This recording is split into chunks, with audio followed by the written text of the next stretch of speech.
Yes, nongeye kubasuhuza mbaha ikaze kuri Ibaku Media TV, ikinyamakuru cya mbere kandi rukumbi ku mubumbe kikugezaho amakuru ukwiye kumva kandi ukeneye kumenya. Ni hirya no hino mu karere ka Afrika y'Ibiyaga Bigari ku mutekano, politiki na diplomasi, ibivugwa, ibitangazwa ndetse n'ibikorwa, nibyo tuba tukugezaho aho uri hose ni mu bice bitandukanye by'igihugu no hanze yacyo.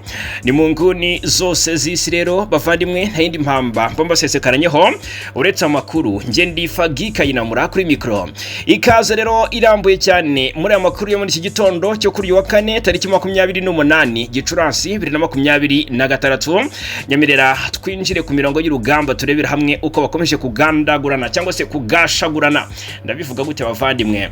Bakomeje kurasana bavandimwe hagati ya M23 ndetse na FARDC. Urugamba rukomeje kuba magasa. Mbuzi Kinyarwanda nakoresha ngo mwumve uburyo biremereye cyane.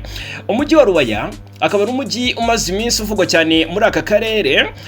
Guverinoma Kinshasa yaravuze iti ubundi agace ka Rubaya na gace kagenzurwa n'umwanzi, ariko twifuza ko twagaha Leta Zunze Ubumwe za Amerika nk'ingurane y'umutekano, hanyuma Trump akatwubakira umutekano muri Burasirazuba bwa Kongo, akatugarira umutekano, akamagana umwanzi ukomeje kutubuza amajyana amaza, dore ko Tshisekedi avuga ko ari u Rwanda. Reka se babwire ibintu biri kubera ahangaha. Iyi Rubaya ifite agace kayegera cyane kitwa Kanyaru. Ahitwa Kanyaru ni nko muri kilometero nk'ebyiri ugana ku mujyi wa Rubaya. Abatuye Rubaya bari kwivugira ibyo bari kumvisha amatwi yabo muri zino axe. Reka nse mubwire ubuhamya bwabo n'uburyo imitima yahagaze, babwire uburyo ibintu byifashe nyuma ko M23 yigaruriye uduce twegera Rubaya, agace nka Gasenyi ahitwa ngo ni ku Gasenyi, ahitwa ngo ku Kanyaru, nyuma ko FARDC yaragafashe mu ijoro ryo ku munsi wo kwa kabiri rikira kwa gatatu mu masaha ya 2, hanyuma saa 4 zikagera M23 ikisubije ndetse nishabaza rendo batagira ingano. Uko bimeze ahitwa mu byukuri za Nyakingano bivugwa neza ko M23 yakomeje kwesurana na coalition ndetse ikayambura ako gace, bikavugwa neza ko berekeje muri za Nkokwe. Muri make mbabwira uburyo ikibuga cy'urugamba cyacuramanye igisirikare cya Kongo, nubyo M23 ngiye kwandika amateka atazibakirana, igakora mu operation adasanzwe. Ubaka kanya abo kwa Tshisekedi bakaba bari kurira ayo kwarika ku mirongo y'urugamba muri teritwari ya Masisi. Intambara irakomeje, abaturage bakomeje guhungira muri za Mushaki bava hano za Rubaya, abandi bari kwerekeza mu bice bya za Sake. Hari ngo n'abageze igoma nkuko amakuru abivuga bati turi gushaka hituze riri kugira ngo mu by'ukuri batihago mu buzima. Reka turebera hamwe uko situation imeze ahitwa muri axe za Rubaya mu gace ka Runigi. Aha hose turebera hamwe uko byifashe hagati y'impande zihanganye. Intambara ikomeje kubica bigacika hagati y'impande zombi, turabikomozaho. Muri teritwari ya Masisi havuzwe amakuru menshi cyane. Turebera hamwe uko byifashe ahitwa Inyabyondo nyuma yuko ku munsi w'ejo hiriwe imirwano ikomeye, ndetse no kuwa kabiri ngo bari barasanyeho gato barasubika, bucya bongera gusubukura bumva imitsi. Turebera hamwe uko wazana na FARDC bongeye kubura imirwano barasa ku birindiro bya M23 hano Inyabyondo ngo kugira ngo bagura ubuso. Hanyuma rero turaje turebera hamwe uko byaje kubagendekera. Rezili Tanzania hangaha nizagarutsweho mu masaha ya 6 za ku munsi w'ejo. Umubare w'abapfuye cyangwa se abakomeretse kurandi rw'igisirikare cya Kongo umaze kuba ungeraho, ndaje mwabwireho gatanu ku kandi. Turanyarukira muri Warikare, imirwano ikaze ahitwa Misambo na gace k'ingenzi cyane. Akana gace ntakubwira ngo uhite ubyumva neza, ariko na gace kitwa Misambo kari mu rugabaniro rwa groupement ya Kisimba ndetse na groupement ya Ikobo. Ni muri teritwari ya Warikare. Ndababwira intego y'iyi mirwano yabaye muri zi axe, ese yarangiye ite, ninde washoje intambara, byaje kuba bigenda bite, ubundi operation zakozwe zagenze gute, ingaruka ku baturage byagenze bite, ndabibabwira. Muri Warikare kandi ndabwira ko abarwanyi ba M23 banza gasuzuguro. Ku munsi w'ejo wundi kuwa mbere nababwiye ko igisirikare cya Kongo kigamba ko kigaruriye umudugudu wa Ihura, ariko uyu mudugudu bikavugwa neza ko ngo bari bakubitiyemo M23 ku buryo bukomeye. Bigambaga ko bakubise M23 ndetse bayitesha umutwe mu buryo budasanzwe bayambura ko gace ka Ihura. Bigambaga kwica abasirikare ba M23 ndetse bagatangaza ko ari abatagira ingano. Aka kanya nyuma yuko uyu mudugudu wari uri mu biganza bya FARDC kuva ku munsi wo kuwa mbere utwageze kuwa kane deja. Reka zabwira uburyo ku munsi wo kwa gatatu nubundi koko nkuko babivuga bari babashije kwifatira aka gace ka Ihura, ndetse baragafata barakigarurira barakagenzura bakararamo bakirirwamo burongera burira buracya bagafite, ariko uburyo M23 gikora riyogi ndaje babwireho uburyo yaje kongera kwivuna umwanzi, ivuna umuheha ikongezwa intaro muri warikare.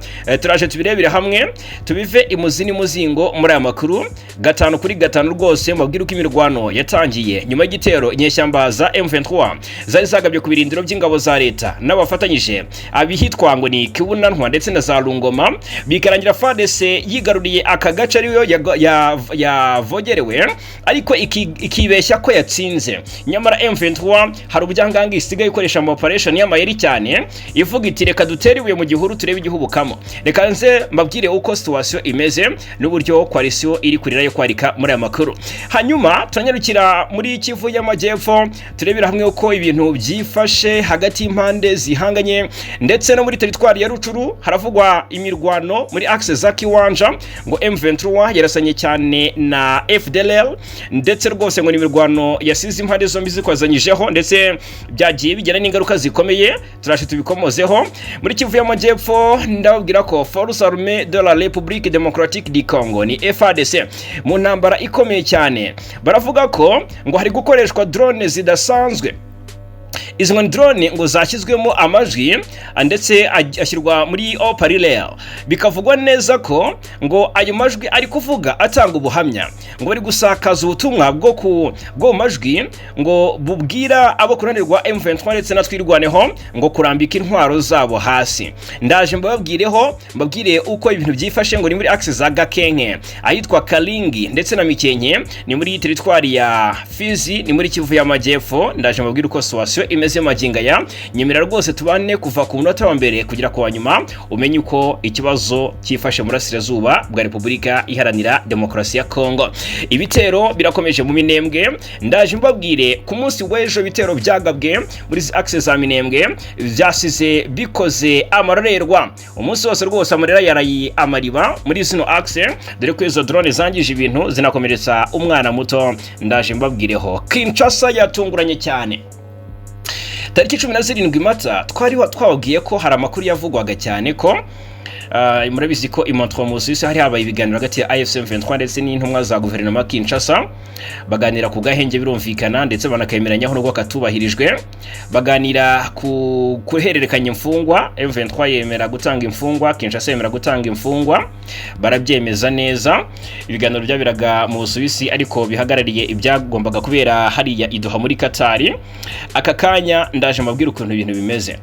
Byageze tariki kuko bari bahanye iminsi 10, tariki 27 zigeze Kinshasa ntiyagira ikikora, M23 ntiyagira ikikora, birangira bitanye bamwana ko ntawigeze yubahiriza ibikuye mu masezerano basinye mu Busuwisi bigaragaza ko buri mpande buri ruhande rwifuza intambara. Kinshasa ku munsi w'ejo muze mubwire niba atari ibyanyararobeshwa, yagize ikiratungurana irekura imfungwa za mbere za AFC M23. M23 irakora iki? Ese ubundi bivuze iki? Reka nse tubirebera hamwe. Hari byinshi bitangazwa nk'ibihishwe inyuma y'iki gikorwa. Abana ba Colonel Kazarama wari umwe mu bakomeye cyane muri M23 kuri buri mu bukangurambaga bwo gushikariza aba FDLR gutaha mu Rwanda. Uyu aba bana be ba Kazarama nkuko amakuru angera habivuga, aba bari barafunzwe n'Intnsinzi za M23 barekuwe. Baziraga iki? Aya nayo amakuru tugiye kurebera hamwe. Turanyarukira i Bujumbura mu Burundi. Murabizi ko nyuma y'uko mu mujyi wa Uvira ejo bundi witwa Gikabombo Mwandi ya Vita yari yagiriyeyo uruzinduko, yaje kwerekeza ni Bujumbura. Hagati ye rero nka Vice Prime Minister ndetse akaba na Minisitiri w'Ingabo za Kongo yari Uvira, avayo yerekeza i Bujumbura. Aka kanya ndaje mabwire icyanzo cyangwa se byaganiro hagati ya yuyu Minisitiri w'Ingabo, Vice Minister w'Ingabo, Vice Minister akaba na Minisitiri w'Ingabo za Kongo ubwo yari Bujumbura yaganira na mugenzi we, ndetse hafashwe imyanzuro ikomeye nuko ngo Burundi na Kongo byakashije ubufatanye mu bya gisirikare. Naje mbabwire ibyari byo. Hanyuma ndabwira ko Amerika yemereye Total Energies na Exxon Mobil gukomeza gukorana na RDF. Ni inkuru nayo nzije nkongera nkababwiraho kuko hari bishya namaze kubamenya impamvu nyamukuru yatumye Amerika isa nihumugisha ingabo z'u Rwanda kandi maze iminsi izifatira ibihano. Hanyuma Perezida Kagame yahaye abapolisi bashya ipeti rya AIP, ndaje mbabwire ibyo ari byo. United Arab Emirates yashinjwe kohereza abacanshuro bo muri Colombia mu ntambara yo muri Sudani, ndaje mbabwireho gatanu ku kandi turambuka ku by'Inyanja Ngari. Narababwire ko Irani yashinje Amerika kurenga ku gahenge iteguza kwihorera. Ngaye nguko rero namakuru tujye kuba tuva imuzini muzingo gatanu kuri gatanu. Reka nongere mbahe ikaze ndetse mbibutsa ko binoroshye cyane gukomeza kwibanira natwe hano kuri Ibakwe Media TV. Ni subscribe cyangwa sabone, ubundi bindi inshuti bavandimwe nta kindi musabwa uretse kubiduharira. Nimero 0784483227 ni nimero yacu ya WhatsApp, watwandikira cyangwa se ukaduhamagara wifuza kumenyesha kanisha ibikorwa byawe. Amarembo arafunguye. Nyuma y'urugamba rumaze iminsi hagati ya coalition ndetse na M23, murabizi ko uyu mutwe umaze kugenda wigarurira ibice wari warambona igisirikare cya Kongo. Ubundi cyumweru gishize nababwira ko cyaranzwe no gufata uduce ku gisirikare cya Kongo, hahandi abatangaza amakuru bibazaga batese ubundi iyi ni M23 dusanzwe tuzi cyangwa twafunyikiwe ikibiribiri. Niko nabivuga kuko uyu mutwe wa M23 wagiye twumva inkuru z'uko wazareno na FARDC bagiye bafata ibice ndetse by'ingenzi cyane muri Masisi. Tukibaza tutese M23 noneho yabaye iki, yagize ikihe kibazo, byagenze bite n'iki kiri gutuma uyu mutwe utakaza uduce uko uyiboneye, kandi ubizi neza ko aho ugenzura ari ahantu abaturage babishimye batekanye bakora ibikorwa byabo bya buri munsi. N'iki kiri gutuma M23 igisirikare cya Kongo kirusha imbaraga? Ese haba harabahize impinduka naye mavugurura y'abarakozwe na Tshisekedi kugira ngo ingabo ze zijye ku rwego rwo kutsinsura M23? Tuvuga tutese ubundi ya ntego y'umukuru ya coalition ndetse ya Kinshasa yo kwigarura ibice bari barambuwe yaba yagezweho? Icyo ni ikibazwaga na benshi n'abatari bake hirya no hino mu karere k'ibiyaga bigari. Ku munsi w'ejo rero twabwiye uduce tugera ku 10 igisirikare cya Kongo cyari cyamaze kwamburwa na M23, ndetse utwo duce mbabwira aho duherereye ni muri teritwari ya Masisi, ariko wegera cyane umujyi wa Rubaya, nkahitwa ku Gasenyi, ibice nka Runigi, ibice nka Karunga, hafi ya Muremure. M23 ijya bubi rwose ikubita coalition mu buryo bukomeye, izerekeza Nyakigano naho irahafata, ifata Nkokwe. Aka kanya biravugwa neza ko icyitwa Masasu kikiri kumvikanira mu bice byegera cyane umujyi wa Rubaya cyangwa se agace ka Rubaya gakungahe cyane ku mabuye y'agaciro. Ngira ngo murabizi ko Rubaya ari ahantu hakungahe cyane ku cyitwa amabuye y'agaciro, hakaba hagenzurwa na M23 magingaya. Muri teritwari rero ya Masisi cyane cyane muri axe za Rubaya, imirwano yaciye ibintu kuva ku munsi wa kabiri ikaza umurego ndetse igeza ku gicamunsi cyo kuwa kabiri, mu gihe mu gace kitwa ngo ni Kanyaru kari mu kilometero nka kimwe uvuye mu mujyi w'ubucukuzi bw'amabuye y'agaciro wa Rubaya muri teritwari ya Masisi. Birangira abarwanyi ba M23 nibo ngo bagabye igitero cyo kwisubiza aka gace, gusubiza inyuma ingabo za Kongo ndetse n'afatanya ibikorwa bazo barimo wazarendo. Nyuma y'amasaha make izi ngabo za leta zari zafasha ako gace, ariko M23 iza ko kisubiza.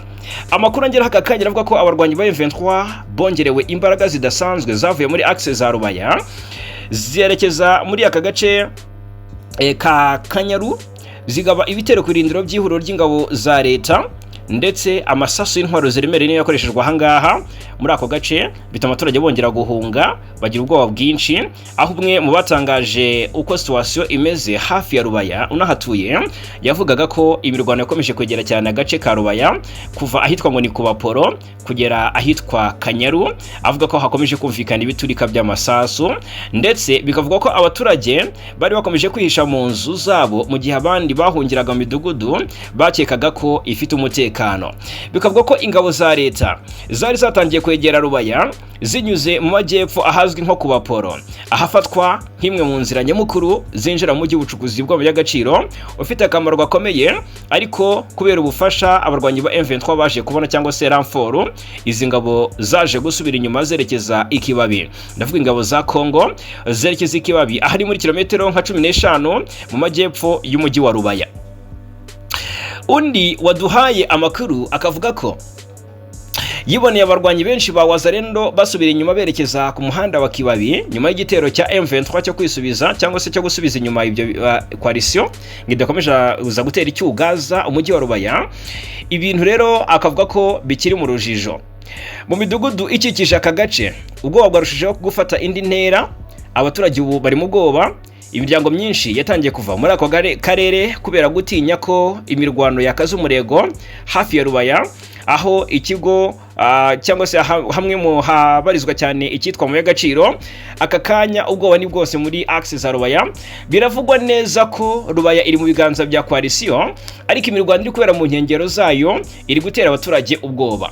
Bijyanye no kuba muri no minsi coalition iri kunyuzamo ikabasha kwigarurira uduce ikirukana M23 cyangwa se ikatwigarurira, nubwo wenda abenshi ku rundi ruhande bashishoza akavuga bati iyi ni reprise stratégique, ntago M23 kwirukanwa mu duce ari ibintu byoroshye.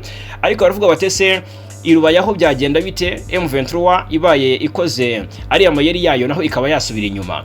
FARDC yahagera igakaza ingamba kuyihakura bikagorana, kandi ari ahantu haba n'abantu benshi, bikavuga ko ari ibintu bihangayikishije cyane. Impungenge zose rero muri Masisi urugamba rurakomeje. Ahitwa Nyabyondo ku munsi w'ejo, Nyabyondo ni muri Masisi naho habaye imirwano ikomeye masaha y'igitondo, bwira hagarutse tuze rike, ariko byari bikomeye cyane. Bivuga ko FARDC na Wazalendo ngo barwanye na M23 muri ako gace gafite akamaro kanini mu bya gisirikare nk'uko amakuru atangwa n'abariyo abivuga. Imirwano yatangiye kare mu gitondo, ubwo Wazalendo ngo nibo batangije igitero badivansinga ku birindiro by'inyeshyamba za M23 ziri muri uwo mujyi. Habayeho kurasana hakoreshejwe intwaro zikomeye cyane ziremereye za rutura n'izoroheje. Byamaze amasaha menshi bitera ubwoba abaturage ngo kubera ubukana bw'imirwano abaturage benshi bagumye mu ngo zabo batinya gusohoka, mu gihe abandi bahungiye ku bitaro bikuru bya Nyabyondo kugira ngo bakingirwe umutekano cyangwa se bizere umutekano. Byageze rero mu masaha ya saa sita z'amanywa hakiri urusaku rw'amasasu, nyuma gato haza kumvikana ituze. Bikavuga ko hari abapfuye benshi ku ruhande rw'igisirikare cya Kongo n'abakomeretse, ndetse na M23 ngikaba itigeze roherwa nubwo hatigeze hatangazwa umubare nyirizina, kuko nk'ubwo umwe arambwira ko hapfuye abasirikare 9 ba FARDC, undi akambwira 6, uko burya aka kanya kugira amakuru hamya y'abapfuye byaba ari uguhubuka cyane. Nyuma y'imirwano Abazalendo ngo basubiye inyuma bava muri uwo mujyi wa Nyabyondo. Ibintu byatumye haboneka gahenge gato rero ku muhanda uhuza Kashebere na Masisi centre, ndetse n'uhuza Nyabyondo na Mutongo wari wahagaze kuva mu masaha y'igitondo imirwano itangira. Nawo ntiwari wakongeye gukora ku munsi w'ejo kwa gatatu mu duce twinshi tw'uyu mujyi. Abantu baracyari mu bwoba n'ihungabana, baratinya ko imirwano ishobora kongera kubura mu masaha ari imbere. Ubwo aka kanya rero rwose nkomeje gukurikirana uko situation imaze maginga ya murumva ko ibintu bikomeje n'ubundi kurushaho gukara ndetse no gukarata hagati impande zihanganye. Muri teritwari ya Warikare humvikanye imirwano ikomeye ku munsi w'ejo kwa gatatu tariki 27 Gicurasi 2026. Imirwano yahereye mu gitondo nahitwa ngo ni Misambo, ni urugabaniro rwa Kurigqmba ya Ikobo na Kisimba muri teritwari ya Warikare. Abarwanyi ba M23 nkuko bivugwa nibo batangije igitero gishya ku birindiro by'ingabo za leta ya Kongo na Wazalendo. Bikavugwa ko rero M23 igamije kwagura ibice igenzura muri teritwari ya Warikare, ndetse biravugwa neza ko mu masaha ya mbere mu masaha y'igitondo humvikanaga imbunda zidasanzwe muri aka gace kitwa ngo ni Misambo. Hanyuma abaturage bahunze kubera impungenge z'umutekano. Byongeye gukara, imirwano yongeye guca ibintu, ndetse kuva kwa kabiri nabwo hari habayeho kurasana by'akanya gato ntibyavugwa. M23 rero ngo yongeye kwigarura imidugudu myinshi muri teritwari ya Warikare. Iyi nayo reka ndebe ngo ni iyihe. Murabizi neza ko ku munsi wo kuwa gatandatu nabwiye ko igisirikare cya Kongo ndetse na Wazalendo nyirizina bigambye ko basubije inyuma M23 bayambura uduce tw'ingenzi hano muri teritwari ya Warikare. Inzego z'umutekano n'abayobozi gakondo nabo ubwabo bahariye muri teritwari ya Warikare bari batangaje ko habaye imirwano isiga ku munsi kwa gatandatu ndetse no ku cyumweru isiga M23 yirukanywe muri kano gace ka Ihula, ngo kandi ariyo yari yabanje kugaba ibitero kuri coalition. Ndetse bikavugwa neza ko nyuma y'igitero abarwanyi ba M23 bagabye ku birindiro by'ingabo za leta n'abafatanyabikorwa bazo ba Wazalendo na FDLR. Ibirindiro biri ahitwa ngo ni Ikibunanwa ndetse na Rungoma. Nyuma abasirikare ba leta n'abafatanyabikorwa babo basubiye inyuma, ndetse basubije inyuma abarwanyi ba M23 babageza Ihula, ndetse birangira bifatiye Ihula, ndetse M23 iragenda irahunga rwose na ngino takaza abasirikare nkuko amakuru abivuga. Hari kandi abaturage benshi bahungiye mu bice bya Karere kubera iyo mirwano ndetse no mashyamba ari hafi kugira ngo nubundi bahunga ibyo bikorwa by'imirwano. Ariko noneho bikavuga ko abarwanyi ba M23 basubiye inyuma bava Ihula berekeza hitwa Kalonge na Kalembe ku ruhande rwa Masisi. Bivugwa neza ko ariho bagiye bafungira amaferi, bakora icyo nakwita riyog, barongera bafata imbunda barazityaza fresh, bongera kwishara bakora inama, banzura ko ako gace ka Ihula katagomba kuguma mu biganza bya coalition. Ku munsi w'ejo rero Ihula murumva ko FARDC yimaranye iminsi. Biravugwa neza ko abarwanyi ba M23 bongeye gusya batanzitse urugamba, bongera kurugiro rwabo bakubita ikitwa igisirikare cya Kongo na Wazalendo. Imidugudu ya Ihula, Katobo ndetse na Mukowa ni muri Kurigqmba ya Kisimba, ni muri Warikare, yongeye gufatwa n'abarwanyi ba M23. Nuko ngo M23 yasubiye inyuma n'umujinya, iragenda ikora riyog, irongera yoganiza, igarutse ntiyafata Ihula yambuwe gusa, ahubwo yongera agace kitwa Katobo nako kegeranye na Ihula nakitwa Mukowa, ni muri Kurigqmba ya Kisimba muri teritwari ya Warikare. Yongeye gufatwa na M23 rero iyo midugudu ko ari 3, ndetse kuwa kabiri tariki 23 Gicurasi hari habaye imirwano ikomeye.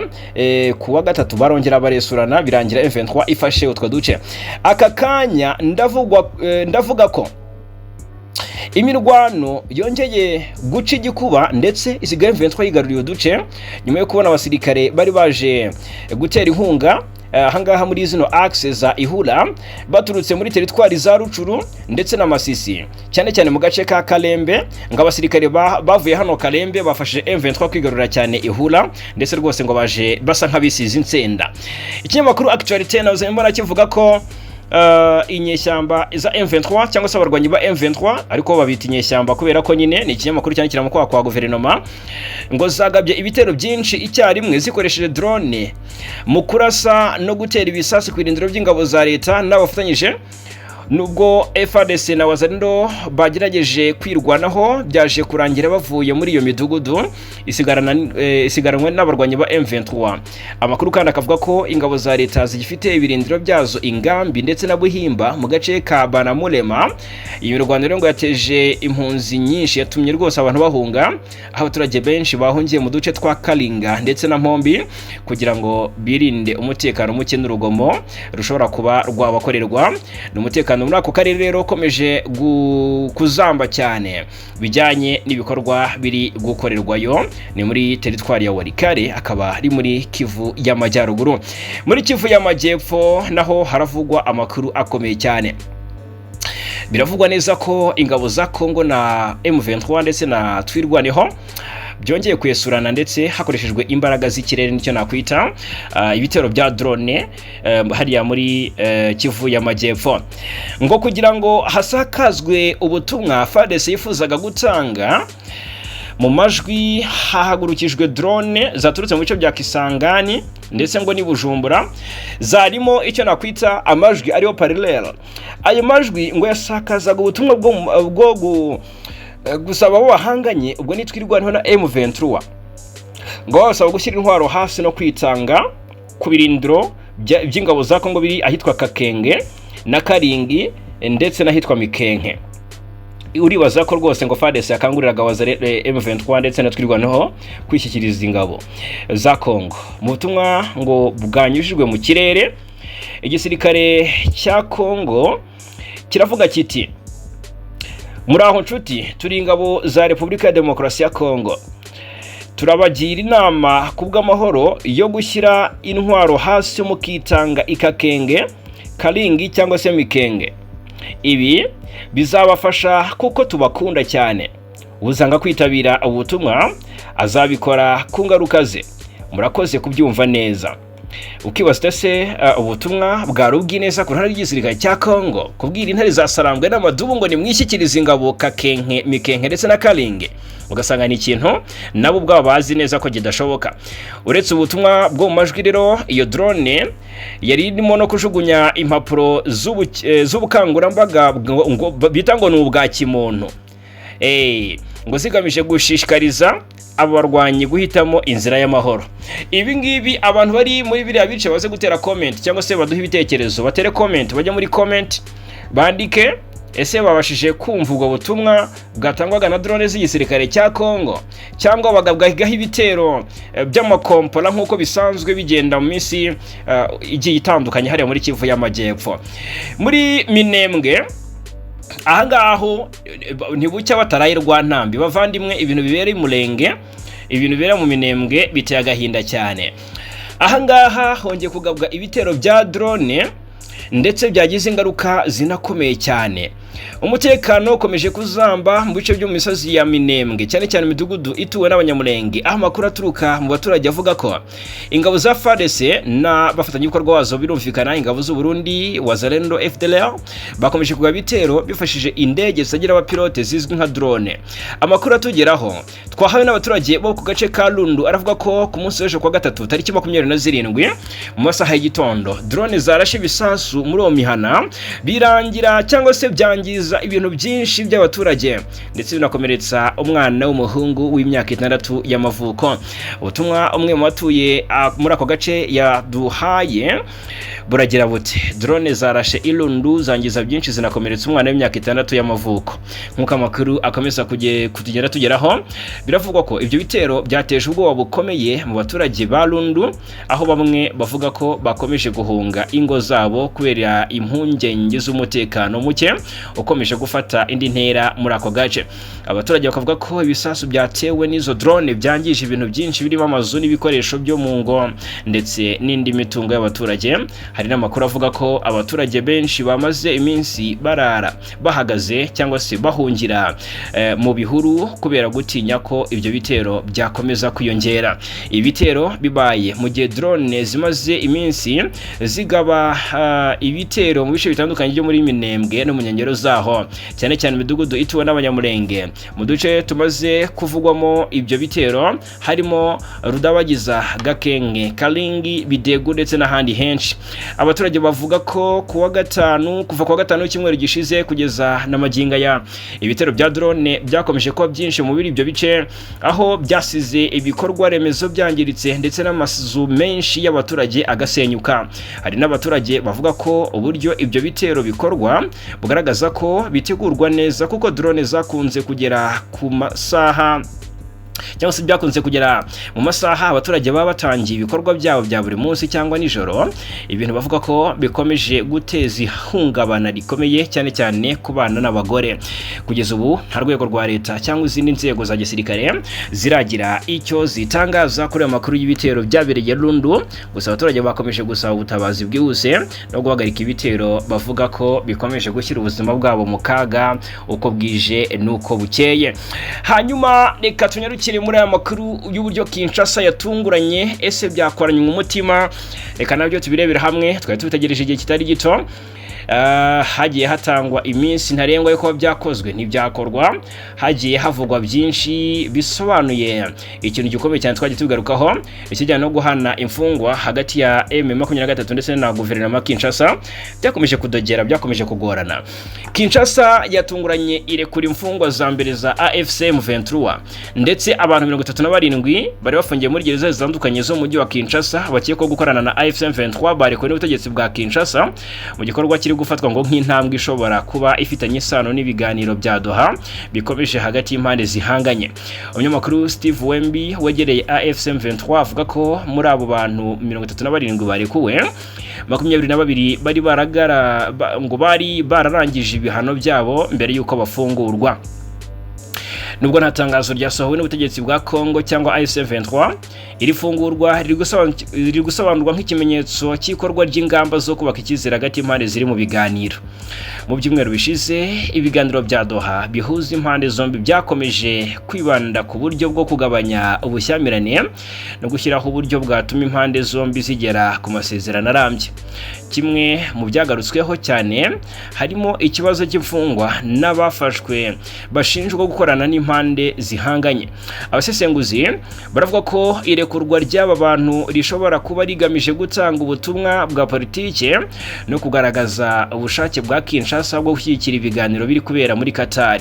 Hari kandi ababona ko bishobora gufungura inzira y'uko na AFC M23 yakora igikorwa nk'icyo, hakarekurwa abantu ifunze cyangwa se abasirikare ba leta ifite mu maboko yayo. Ikibazo cy'imfungwa kikaba kimaze igihe ari imwe mu ngingo zikomeye mu mishyikirano hagati ya leta ya Kinshasa na M23, cyane cyane ku bantu bashinjwa gukorana n'uyu mutwe cyangwa se abafatiwe mu bice birimo imirwano. Muri Mata uyu mwaka ubwo impande zombi zahuriraga i Montreux mu Suisse, zari zumvikanye kurekura imfungwa 477 zirimo 311 zo ku ruhande rwa AFC M23. Icyo gihe leta ndetse n'inyeshyamba banihaye iminsi 10 yo kuba bamaze guhanahana izo mfungwa, ariko iyo minsi yaje gushira nta gikozwe. Bavandimwe rero, biragaragara ko Kinshasa yarekuye abagusa 37, haribazwa niba izarekura n'abandi icyo gikorwa kigakomeza. Byashoberanye, byadogereye ibintu, abantu bayobewe icyo baza gukora. Donc biri kwibazwaho, ese Kinshasa kifite imfungwa nyinshi zigera mu gihumbi za M23, kurekura 37 ni ikimenyetso cy'uko itangiye gushyira mu bikorwa ibikwiye mu masezerano. Ikindi kiri kwibazwa n'abatari bake kuri ingingo ni ese ko 22 nk'uko umunyamakuru Steve Wembi yabitangaje muri aba barekuwe ari abari basoje ibihano. Ibi byaba bivuze iki? Iki nacyo ni ikibazo. Hanyuma mu yindi nkuru cyangwa se mu yandi makuru, abana babiri b'impanga ba Vianney Kazarama bari bamaze igihe bafunzwe nyuma yo gushinjwa gutunga imbunda no gutanga amakuru i Kigali. Bamaze kurekurwa nk'uko amakuru atugeraho abyemeza. Abasore bari bamaze igihe bavugwaho gufungwa n'umukuru w'ubutasi bwa gisirikare bwa AFC M23, dore ko amakuru atugeraho avuga ko ubwabo basore bari bafunzwe bamwe mu bayobozi ba gisirikare batari bishimiye uburyo bafunzwemo. Umwe mu bazi iby'ifungwa ryabo bana ba Kazarama yaherukaga kubwira iki gitangazamakuru ko bari bamaze igihe mu buzima bubi bwo gufungwa, ndetse umwe muri bo akaba yarakubiswe bikomeye kugeza akuwe amenyo. Ati rwose ubwo naduhaye amakuru, umwe yaramukubise amenyo yose amushira mu kanwa, ubu bamushyizemo ibyuma mu kanwa, ubu yarwaye kanseri yo mu kanwa kubera ibyuma bamushyizeho. Amakuru kandi aravuga ko ibibazo by'abo bana cyane ngo ikibazo cy'abana cyari cyaranageshejwe kuri General Sultan Makengo kuri ingabo za AFC M23, wagaragaje ko baziraga ubusa. Ni nyuma yo gufatwa bagafungwa bazira kuba umwe muri bo yaragaragaye mu mashusho arashisha imbunda ubwo yari kumwe n'umusirikare w'ipeti rya Majoro urinda Makenga, bari mu birori byo kurasa umwaka. Hanyuma rero isoko y'amakuru ya Bwiza dukesha inkuru mu bigaragara iravuga iti mu bigaragara umuryango wa Kazarama ntabwo awukeneye, abafitanye isano nawo bose barwaye ihungabana, abandi bari gushaka uko bajya i Burayi kwihishayo, ndetse hari n'abamaze kugenda batifuza kuzagaruka muri Kongo. Ubwo Bwiza yageragezaga kuvugisha ubuyobozi bwa AFC M23 kuri aya makuru, nta gisubizo yahawe. Ubwo yabazaga uwitwa Kazarama ari wese w'aba bana, yirinze kugira icyo bitangazaho, avuga ko ahugiye mu bikorwa by'ubukangurambaga bwo gusaba abanyarwanda mu mitwe yitwaje intwari ikorera mu mashyamba ya Kongo gutahuka mu gihugu. Ni ubukangurambaga bumaze gutuma abarenga 500 bataha. Ibujumbura mu Burundi hasohotse imyanzuro hagati y'impande zombi zifatanya n'ubundi mu guhangana na M23. Burundi na Repubulika ya Demokarasi ya Kongo biyongereye imikoranire mu bya gisirikare n'umutekano mu gihe ingabo z'ibihugu byombi zikomeje kurwanya umutwe wa M23 urwanya ubutegetsi bwa Kinshasa. Minisitiri w'ingabo wa Kongo Gikabombo Mwandi ya Vita kuwa kabiri yagira uruzinduko i Bujumbura. Uruzinduko rwasize yakiriwe akanagirana ibiganiro byo mu rwego rwo hejuru na mugenzi we w'u Burundi Minisitiri w'ingabo z'u Burundi Marie Chantal Nijimbere. Ni ibiganiro byibanze ku mutekano w'akarere k'ibiyaga bigari. Muri ibyo biganiro byabereye mu muhezo impande zombi zaganiriye ku kurushaho kurinda imipaka zisangiye, gushimangira ubufatanye mu bya gisirikare ndetse no gushakira ibisubizo by'igihe kirekire ibibazo by'umutekano bikomeje kugaragara mu karere nk'uko itangazamakuru ryo mu bihugu byombi bivuga. Amakuru kandi avuga ko impande zombi ziyemeje gukomeza gushyira mu bikorwa amasezerano y'ubufatanye mu bya gisirikare yasinywe ku ya 6 Werurwe 2023. Muri uko guhura kandi abatekinisiye b'impande zombi banakoze ibiganiro bigamije gusuzuma uko ubufatanye buriho bwashyirwa mu bikorwa neza ndetse no kwihutisha gahunda z'umutekano zisanzweho hagati y'ibihugu byombi. Ubufatanye burushaho kugaragara mu gihe Burundi bukomeje kuba umwe mu bafatanyabikorwa bakomeye ba Kinshasa mu ntambara irwanamo na AFC M23. Kongo n'u Burundi byombi byiyemeza ko imikoranire y'igisirikare ari ingenzi mu guhangana n'imitwe yitwaje intwaro ndetse no kurinda imipaka ihuriweho. Ku ruhande rw'u Burundi, Minisitiri Nijimbere yashimangiye ko gukomeza ubufatanye bwa gisirikare ari ingenzi mu kurwanya ibibazo by'umutekano muke bigira ingaruka ku bihugu byombi birumvikana. Hanyuma mu yandi makuru narabwiye ko rwose Amerika yatunguye ingabo z'u Rwanda isa nizahaye umugisha. Murabizi ko hamaze iminsi hafatwa ibihano, Leta zunze ubumwe za Amerika zifatira ibihano ingabo z'u Rwanda ngo kubera ikibazo cy'umutekano muri Burasirazuba bwa Kongo zishinjwa kugiramo uruhare. Abajenerali barimo General Mubaraka Muganga ndetse na General Rukika Rusisi n'abandi bajenerali ndetse na RDF nyirizina bagiye bafatirwa ibihano ngo kubera ikibazo cy'umutekano n'imidugararo bateza mu Burasirazuba bwa Repubulika Iharanira Demokarasi ya Kongo. Ariko rero Amerika iraje ku rundi ruhande isa niha umugisha ingabo z'u Rwanda ziri muri kiriya gihugu cya Mozambique.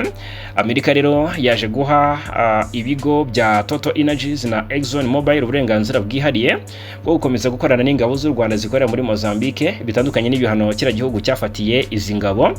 Africa Intelligence niyo dukesha inkuru ikavuga ko uruhushya rw'uko biriya bigo bigomba gukomeza gukorana na RDF rwatanzwe n'urwego rwa Amerika rushinzwe kugenzura ibihano OFAC mu ntangiriro za Mata uyu mwaka. Birumvikana n'amakuru agiye hanze atinze. OFAC rero ngo yemereye ziriya sosiyete zicukura petrole na gaze gukomeza gucungirwa umutekano n'abasirikare b'u Rwanda bari mu ntara Cabo Delgado mu majyaruguru ya Mozambique. Cabo Delgado ikaba isanzwe ibamo imishinga minini ya gaze irimo Mozambique LNG icungwa na Total Energies ndetse na Rovuma LNG ya Exxon Mobil ikaba ifite agaciro ka miliyari nyinshi z'amadolari y'Amerika. Ubwo rero ngo nkuko Africa Intelligence bivuga ayo masosiyete yombi ntiyifuza gukomeza ibikorwa byayo adafite uburinzi bw'ingabo z'u Rwanda zimaze igihe zaragize uruhare rukomeye mu kugarura umutekano muri Cabo Delgado kuva zoherejweyo muri Nyakanga 2021.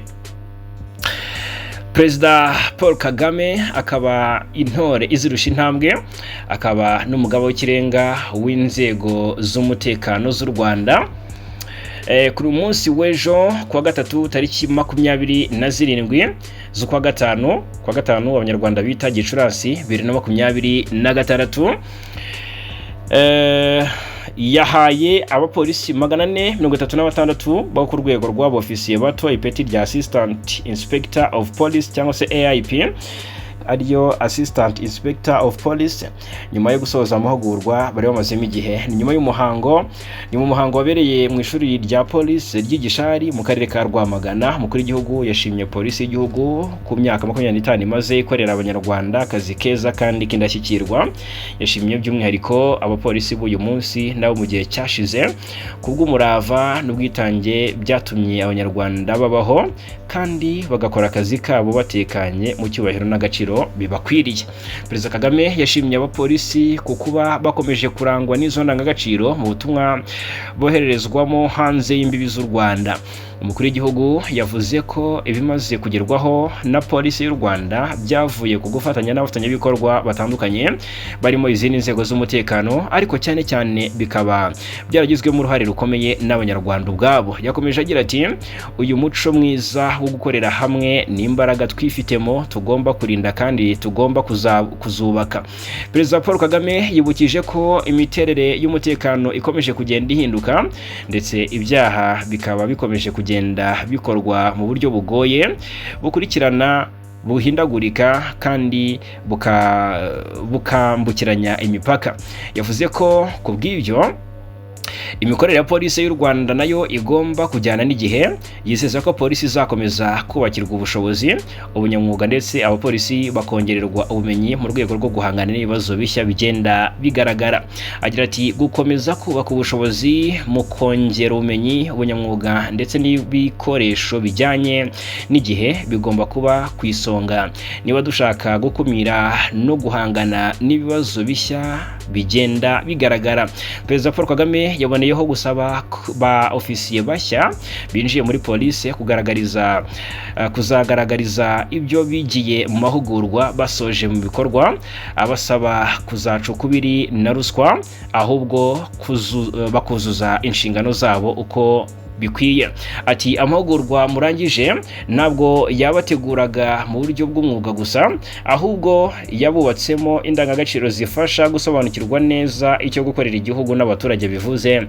Ati tubatezeho kwanga ruswa, gushishoza mu gufata ibyemezo no kuzuza inshingano zanyu uko bikwiye. Umuhango wo gusoza amahugurwa y'abariya ba ofisiye wanahuriranye n'isabukuru y'imyaka 25 ya polisi y'u Rwanda imaze ishinzwe. Perezida Kagame yamenyesheje umuryango mugari wa polisi ko iyi sabukuru ari umwanya wo kwisuzuma no kongera gushimangira indangagaciro n'imikorere biranga uru rwego. Yasabye abapolisi by'umwihariko kuba abanyamwuga ndetse no kwicisha bugufi mu kazi bakorera u Rwanda n'abarutuye kugira ngo icyizere bafitiwe n'abaturage ndetse n'ubufasha babaha bikomeze gushinga imizi. Yes, hanyuma nanone mu yandi makuru reka turebere hamwe n'andi makuru ari kuvugwa hanze no hakurya y'inyanja ngari birumvikana, dore ko ibya Iran na Amerika byo bikomeje gufata indi ntera. Umusoje twabwiye ko Iran yongeye kugabwaho igitero ndetse Leta Zunze Ubumwe za Amerika zigambye ko zagabye igitero kuri Iran, mu gihe kandi ibiganiro bigamije agahenge bikomeje hagati y'impande zombi. Ubwo rero uruntu rwongeye kuzamuka hagati cyangwa se umwuka mubi wongeye kuzamuka hagati ya Iran ndetse na Leta Zunze Ubumwe za Amerika. Reka ariko mbanze babwire ko Leta Zunze Ubumwe z'Abarabu cyangwa se United Arab Emirates zongeye kwibasirwa n'ibirego bishya biyishinja uruhare rukomeye mu ntambara yo muri Sudani, zifasha uruhande rurwanya leta binyuze mu kurushakira abacanshuro. Raporo yashyizwe hagaragara ku munsi wa kabiri tariki 26 na Human Rights Watch ngo abacanshuro muri Colombia baherewe akazi muri United Arab Emirates. Bivuga ko nyuma boherejwe kurwana ku ruhande rw'inyeshyamba za Rapid Support Forces, umutwe witwara gisirikare ushinjwa ibyaha by'intambara i Darfur muri Sudani. Uyu muryango uvuga ko uharanira uburenganzira bwa muntu wavuze ko akusanyije ibimenyetso byerekana ko abo barwanyi banyuze mu birindiro by'ingabo za United Arab Emirates mbere yo koherezwa muri Sudani gufasha izi nyeshyamba za Rapid Support Forces. Hanyuma hakurya y'inyanja ngari nkuko nari mbibabwiye, Iran na Amerika bikomeje gufata indi ntera. Iran irashinja Amerika kurenga ku gahenge ndetse inateguza kwihorera ku buryo bukomeye. Guverinoma ya Iran yatangaje ko igitero Amerika yagabye mu ntara ya Hormuz Gane mu majyepfo y'igihugu kigamije kwangiza aharasirwa misile n'ubwato hafi y'inzira ya Hormuz ari uburyo bwo kurenga ku gahenge impande zombi zumvikanyeho. Ku 26 Gicurasi ingabo za Amerika ziri mu burasirazuba bwo hagati zagabye igitero mu majyepfo ya Iran hagamijwe kurasa ubwato bashinja barashaka gutega ibisasu byo mu bwoko bwa mine mu nzira ya Hormuz. Ibitangazamakuru byo muri Iran byatangaje ko iki gitero kibasiye cyane ubwato bw'ingabo za Iran, hakicwamo 3 mu bari baburimo. Iki gitero rero ngo ni kimwe mu bikomeye cyane byagabwe kuva ku ya 7 Gicurasi. Umuyobozi w'ingabo zirwanira ku butaka no mu kirere muri Iran yitwa Sayed Majid Musavi yavuze ko iki gitero kigaragaza ukurenga ku byari byemeranyijweho ku ya 8 Mata 2026. Ati hongeye kubaho kurenga ku gahenge mu gihe cy'ibiganiro bikozwe n'umwanzi. Yashimangiye ko Islamic Revolutionary Guard Corps cyangwa se IRGC yiteguye kugaba ibitero byo kwihorera no kubahiriza amabwiriza y'umugabo w'ikirenga w'ingabo. Minisiteri y'Ububanyi n'Amahanga ya Iran yasohoye itangazo ryamagana ibi bitero, ivuga ko Amerika izaryozwa ibyo yakoze kandi kishyura ingaruka z'ibikorwa by'ubushotoranyi kandi bidafite ishingiro. Ibitero byagabwe ku ya 23 Gicurasi byakurikiye byatangajwe n'abayobozi b'impande zombi, bavugaga ko amasezerano ari hafi gusinywa. Gusa perezida wa Amerika Donald Trump yavuze ko abari mu biganiro batagomba kwirukira gusinya amasezerano, ahubwo yabasabye gufata umwanya bakemeranya kubiri masezerano. Intambara ya Amerika na Iran yatangiye ku ya 28 Gashyantare yangirikiyemo byinshi ndetse abayobozi bakomeye ba Iran bayigwamo, ariko kandi inagira ingaruka nyinshi ku bukungu bw'isi no ku nzira ya Hormuz yafunzwe inyuzwamo ibicuruzwa byinshi birimo 20% bya petrol ikoreshwa ku isi buri munsi. Yes, ngayo nguko rero reka mbashimire cyane kubana natwe muri amakuru yo muri iki gitondo cyo kuri wa 4 tariki 28 Gicurasi 2026, 5 kuri 5 hano kuri Ibako Media TV. Turakomeza kubana.